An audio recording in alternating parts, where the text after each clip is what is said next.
Some of you know I teach a regular Bible study during the school year, and I will admit to you, I tend to like to teach from the Old Testament because the Old Testament has some really excellent stories in it, like the one we heard this morning, which is like such a great school kickoff story, isn't it?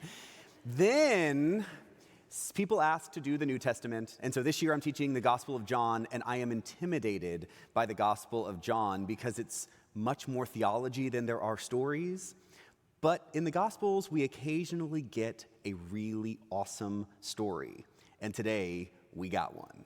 This story that we just heard from our gospel lesson is one of the best. It's got to be one of the most well-known of all gospel stories, of all gospel images. And it kicks off with this storm that is growing on the Sea of Galilee. This amazing story is both a miracle and also provocative for what it does to us. It really pokes at us in a very fundamental and deep way. Now, we can start the story by saying, yes, Jesus walked on water. And that could be an interesting tack to take, but Jesus walked on water, yes, he did. It's a miracle, of course he can, check. So Jesus walked on water, that's good. I want to focus on how the disciples perceived of Jesus walking on water, because I think that is most helpful and applicable to us. So if we put ourselves in this story, the disciples have gone off in the boat out into the Sea of Galilee, and while they're on the boat, Jesus stayed on shore, a storm kicks up.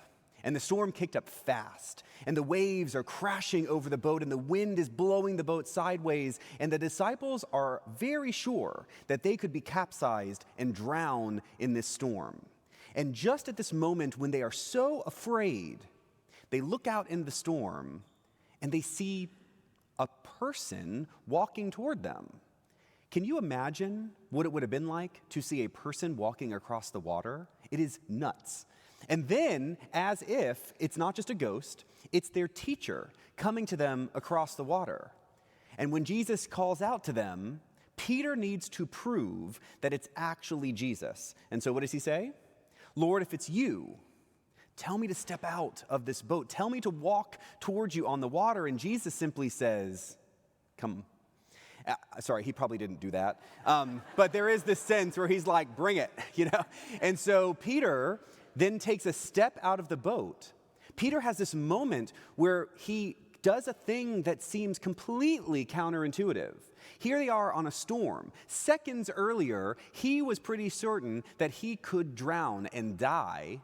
And now he's lifting his leg over the side of the boat to step out onto the water. What an incredible moment. And as he steps out onto the water holds. And he begins to walk toward Jesus. A massive shift has happened inside of him.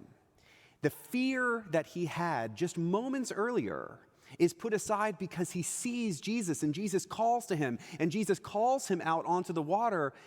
And he has that courage of Christ in him to step out over the boat, to do a thing that should never be possible, and yet is possible with Jesus. And as he steps on the water and it holds, one might think that fear would stay away for good.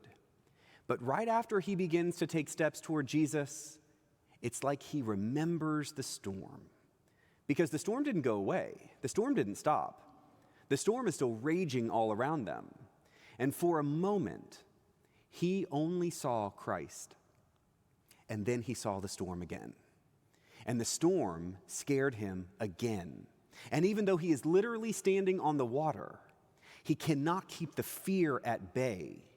And he begins to sink. And Jesus reaches out and pulls him up. Oh, this is good stuff. And I hope that it makes you really uncomfortable. This is one of those stories that, told in a particular way, could be so inspirational and beautiful and great, and it's a miracle and all that stuff. But told another way, it is a direct challenge to the way that we live our lives. It is a direct challenge to the way we allow fear to control us too often. Peter is just like us. Peter is scared of the storm that is swirling around him, just as we can be scared of storms swirling around us. And Jesus calls out to Peter just like Jesus calls out to us. And Peter has a moment where he hears the voice and the fear drops away. But even after that moment, when he does something incredible, the fear comes creeping back in, and he begins to sink. What would you do in that moment? I'll tell you, I would love to say that I would step out of the boat, but I doubt it. If Jesus was literally staring at me on the other side of the boat, maybe. But that's a big ask.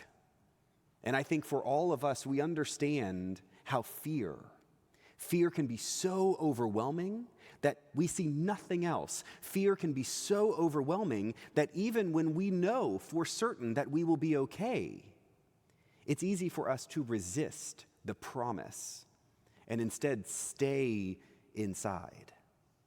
Fear has the power to keep us from seeing the truth. Think back to a time when you were genuinely afraid. Think back to a time when you were genuinely afraid and you made the conscious choice to do the thing that scared you. Perhaps it was an opportunity at work that you decided to seize even though it was scary. Perhaps it was a medical hurdle or diagnosis that scared you at first, but you decided to face it. Perhaps it was something to do with your children growing up or loved ones in your family going off when you could not protect them anymore, but you wished them well and hoped for the best. I'm thinking of that kind of fear today as we start a new school year. Most of us understand what it's like to kind of love children as they grow, whether they're biological or not. We've all had children in our lives, and we've watched them go off and do new things in new phases. And with every single phase, there is different kinds of fear. When the children are really young and in preschool, there's that fear that they'll be liked, that they'll be happy, that they will be healthy.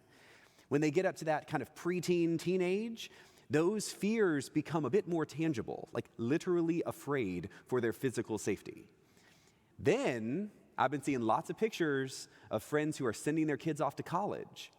That kind of fear is a whole new level of fear because you don't see them every day. You can't verify that they are okay unless, of course, you're creepy and stalk them on your phone like so many do, which, no judgment. I can remember the first day I was at college. I had moved in, unpacked most of my stuff. I'd met my roommate, met the other people on my hall, and like everyone does, been invited to lots of different back-to-school parties. And as one who never wants to miss a party, I knew which ones I was going to go to in which sequence. And I can remember getting ready and leaving that night and walking to my car. And as I was getting into my car to go to the first party, it occurred to me that for the first time in my life, nobody knew where I was going. Nobody knew when to expect me back. And that legitimately, if I didn't come back, my roommate was not going to be concerned, at least, for a couple days. It was a moment that was actually a bit scary in a good way, but the fear was there, and yet I went. For each of us, fear shifts throughout our lives. Fear evolves and changes with each new phase of our life, but fear, nonetheless, can be so powerful that unless we have vision, unless we have faith, unless we have purpose, fear can actually paralyze us and keep us from acting. Fear can become what defines who we are and what we do. And I'm here to tell you that I do not think any one of us in this room wishes to be that way. I don't believe any one of us in this room wishes for fear to control us, to paralyze us, to define us.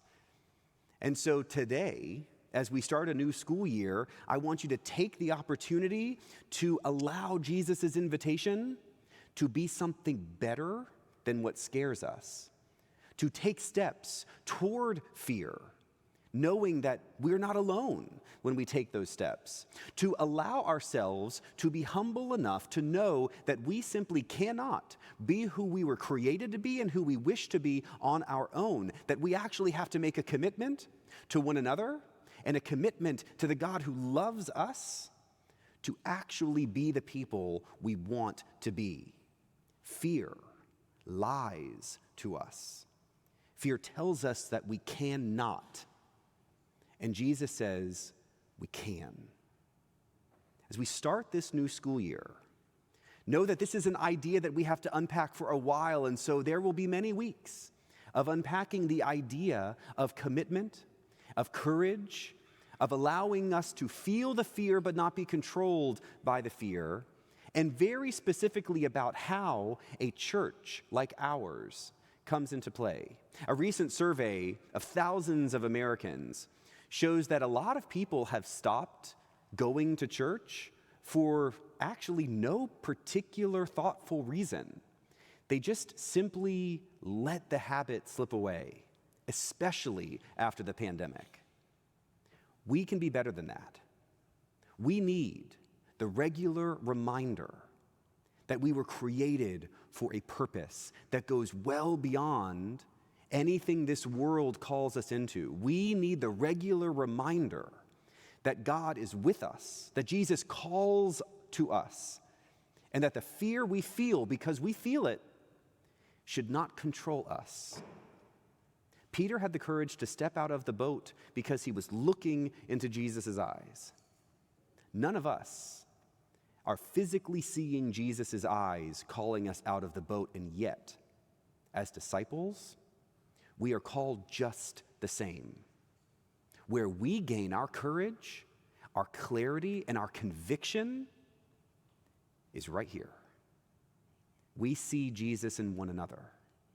We call out to each other to get out of the boat, to step away from fear, and to have the courage to be the light in the world that Christ has given to each one of us inside.